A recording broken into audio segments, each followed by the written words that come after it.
துர்ச்செய்தியை யாரு கொண்டு வருவான்? பிசாசு கொண்டு வருவான். நல்ல செய்தியை யாரு கொண்டு வருவான்?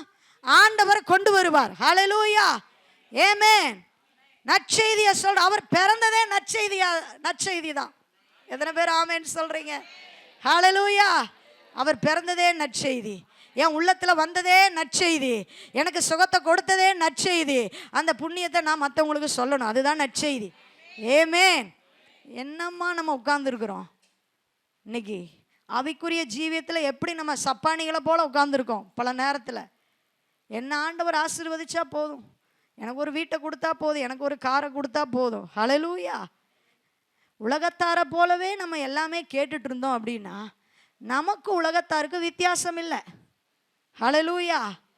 ஆண்டவரே எனக்கு அதை தாருங்க, இதை தாருங்க, வேலையை தாருங்க, பணத்தை தாருங்க, சம்பாத்தியத்தை தாருங்க, வீடை தாருங்க, காரை தாருங்க, பைக்கை தாங்க, 10 சேலையை தாங்க, ஒரு பல்சரை தாங்க.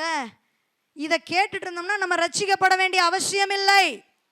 மனம் திரும்புதல் நமக்கு தேவையில்லை தேவ பிள்ளையே. ஏன்னா உலகத்தாரும் அதைத்தான் கேட்குறாங்க, உலகத்தாரும் அதைத்தான் அதை நோக்கி தான் ஓடிக்கொண்டு இருக்கிறாங்க, தேவையை நோக்கி. ஹல்லேலூயா.